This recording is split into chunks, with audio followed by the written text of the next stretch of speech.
प्रणाम सुंदर छत्रशाल महाबली कलयुग बलि बलि प्रभु प्राणनाथ दर्शन। प्रणाम। ज्ञान विज्ञान का मानक रूप। प्रणाम क्या है, उसकी परिभाषा क्या है,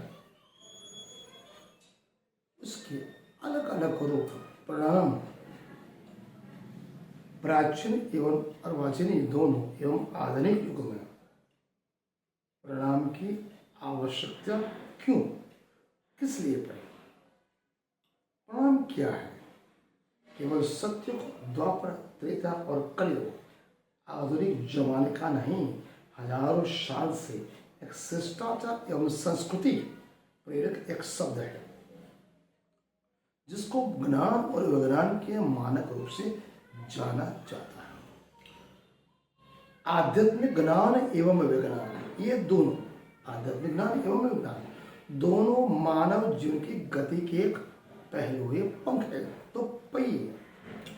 भौतिक ज्ञान विज्ञान एवं आध्यात्मिक ज्ञान दोनों के संगम से प्राप्त ऊर्जा शक्ति के द्वारा मानव मूल्य एवं उसकी सुरक्षा के लिए एक मानक तैयार करना ही आज की प्राथमिकता भी है और जरूरत भी है। यह मानक करो केवल बौद्धिक ज्ञान की सबलता एवं विपुलता की मात्र, लेकिन पूर्ण सत्य को जानना एवं उसका प्रत्यक्ष अनुभव करना एवं सार्वभौमिक ईश्वरीय तत्व, परम तत्व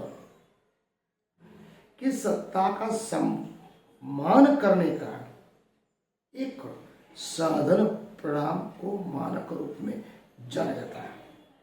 इसलिए मानव जीवन की सभ्यता, संस्कृति और शिष्टाचार के रूप में प्रणाम को स्वीकारा जाता है। यहाँ पर परम सत्य केवल और केवल परमात्मा को मानते।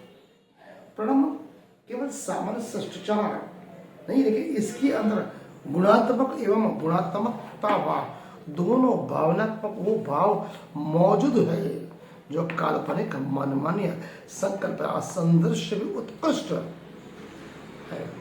देखिए इसके अंदर जो गरिमा है, जो भावनात्मक भाव है, आत्मसम्मान की भावना है, दोनों भाव विद्यमान।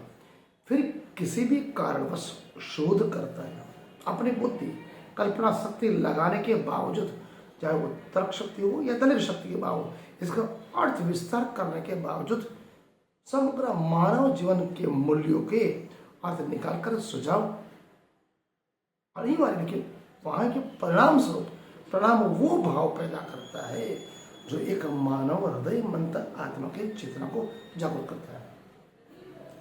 मानव जीवन की आस्था एवं विश्वास से हटकर जब व्यक्ति, मानव जीवन की आस्था एवं विश्वास से हटकर अगर कोई व्यक्ति दुराग्रह ग्रसित होकर मानसिकता से आ जाता है और जीवन में ऐसा प्रणाम रूपी अमूल्य उपहार से दूर रहता है, उसे खो देता है, अर्थात वो प्रणाम स्वीकार नहीं करता या तो प्रणाम किसी को करता नहीं, तो धीरे धीरे उसके व्यवहार में वो शिष्टाचार और संस्कृति धीरे धीरे लुप्त होती है। बढ़ता और शिष्टाचार में बदलाव आने जैसे उसके प्रति लोगों की जो भावना है उसमें निष्ठा, आस्था, प्रामाणिकता में ऐसे धीरे धीरे ओट आती है, वो सब व्यक्ति अपने आप में आत्मविश्वास खो देता है। अर्थात थोड़े दिन में ही उसका जीवन डगमगाता है, उसे पछड़ाहट का अनुभव होता है। प्रत्येक व्यक्ति के जीवन की आस्था भी अलग अलग सीमा होती है। परमात्मा असीम सत्ताधीश को ले जाने का कारगर एक ही साधन है, प्रणाम। प्रणाम एक दूसरे के दिल को जोड़ता है, एक आत्मा को दूसरे आत्मा से जोड़ता है।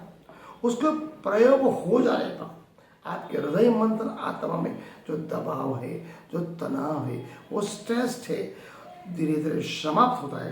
प्रणाम का वो बगीचा का वो परिपक्व फूल है जो खिलने पर सुगंध तो फैलाएगा, साथ साथ एक नयन रम्य ऐसा दृश्य खड़ा करता है जैसे ही इस समग्र ब्रह्मांड में मानव मात्र के बीच प्रेम, स्नेह, दया, करुणा, एकात्मता, अप्रत्व विश्व बंधुत्व, अहिंसा और परिकर की एक भावना ऐसी विकसित करता है जैसे मनुष्य को लगता है मेरे हृदय मंत्र आत्मा में परमात्मा का वास होगा।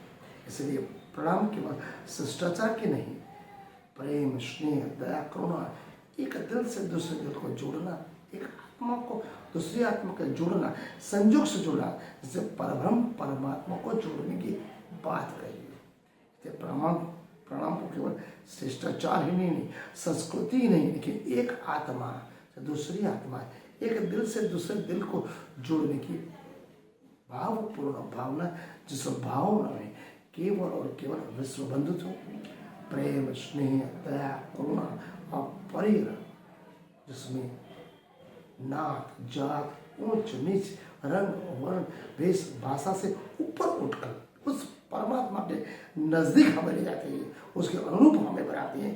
उसके नीति नियम सिद्धांतों से हमारे जीवन में जितने भी तनाव है, स्ट्रेस है, दबाव है, कठिनाइयाँ है, संघर्ष से स्वयं अपने आप दूर हो जाती है। प्रणाम की नई परिभाषा मैंने आपको बताने का प्रयास किया। उसके सुने और चुने हुए अन्य सुंदर शब्द को भेजें। प्रणाम सुंदर शब्द।